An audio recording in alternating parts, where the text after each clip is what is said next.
di nomor 276. Inna min haqqil waladi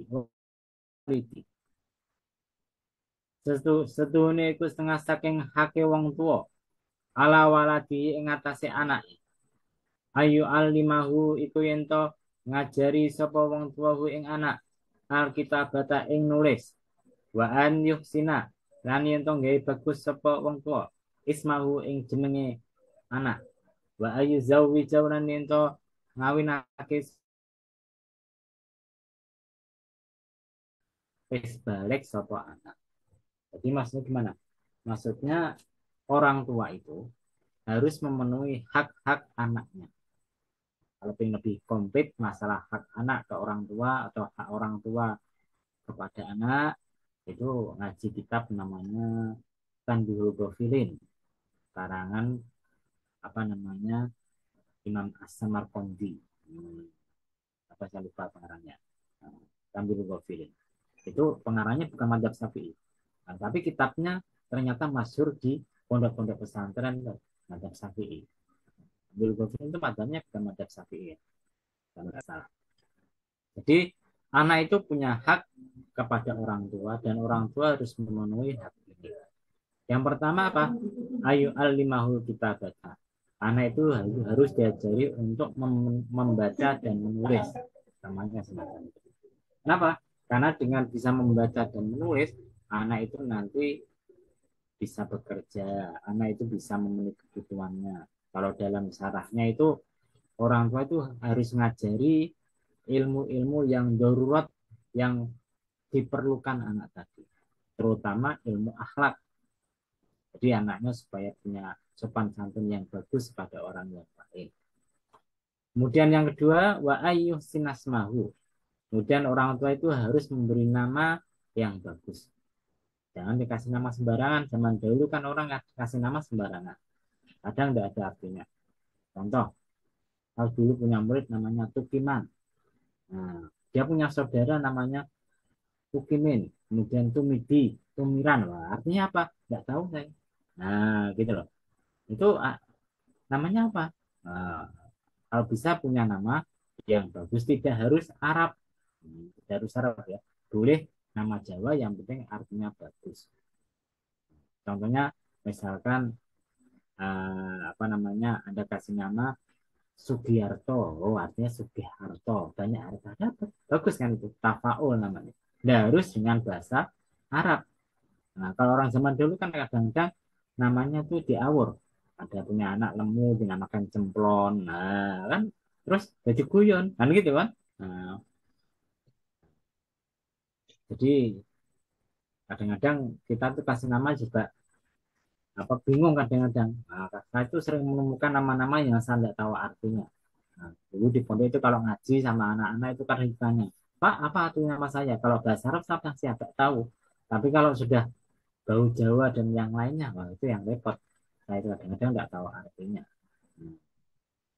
Tetanggaku Jadi, ada yang anaknya dikasih nama Abdul Justin Bieber.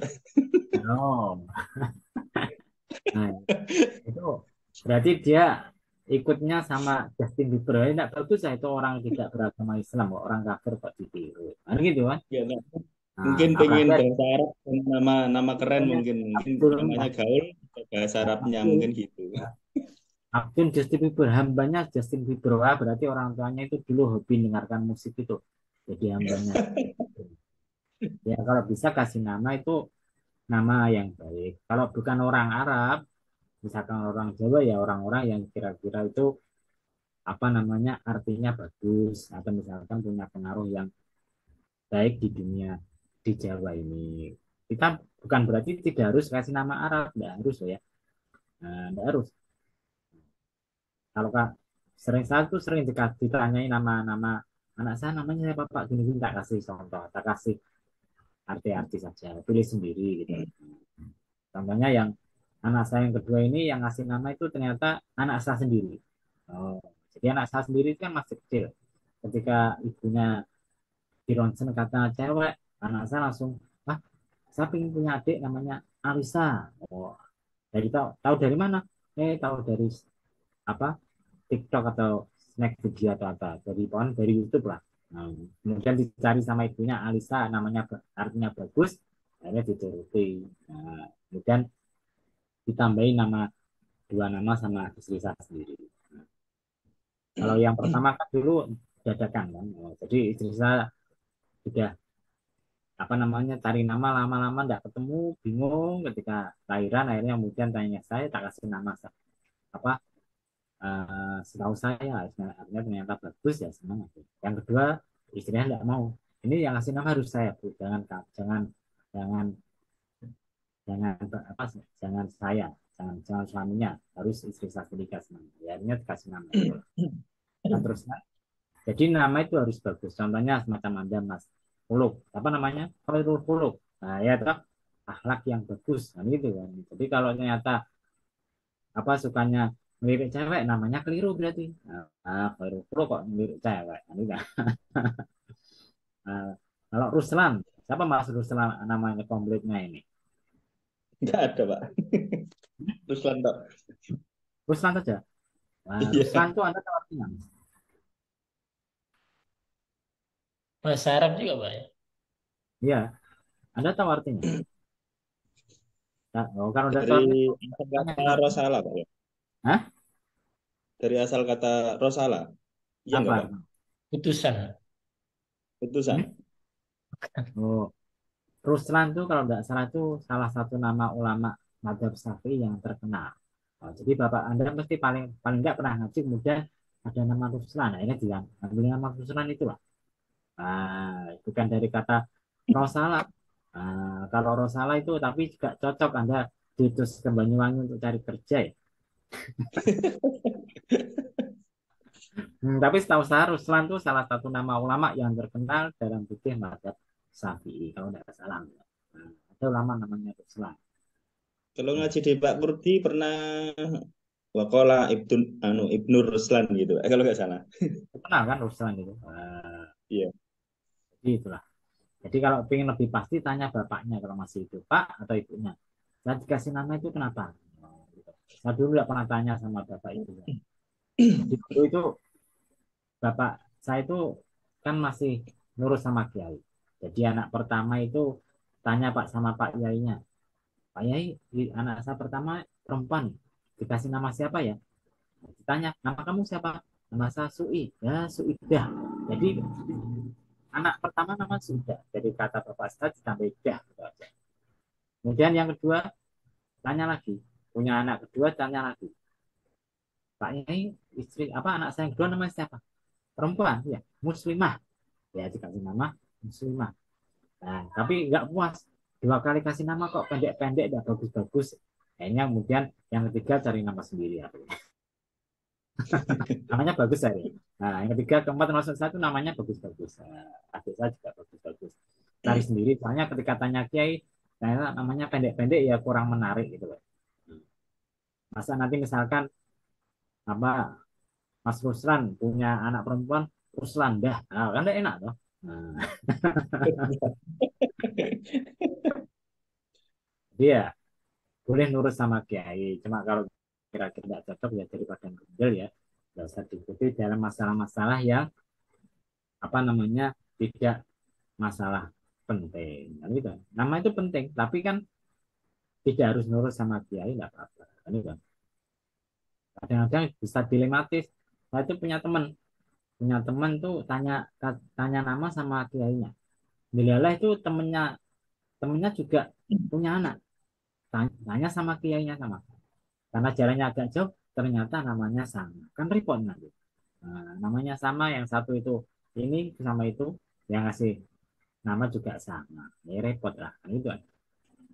Jadi boleh nama itu dicari sendiri, tapi yang penting artinya bagus.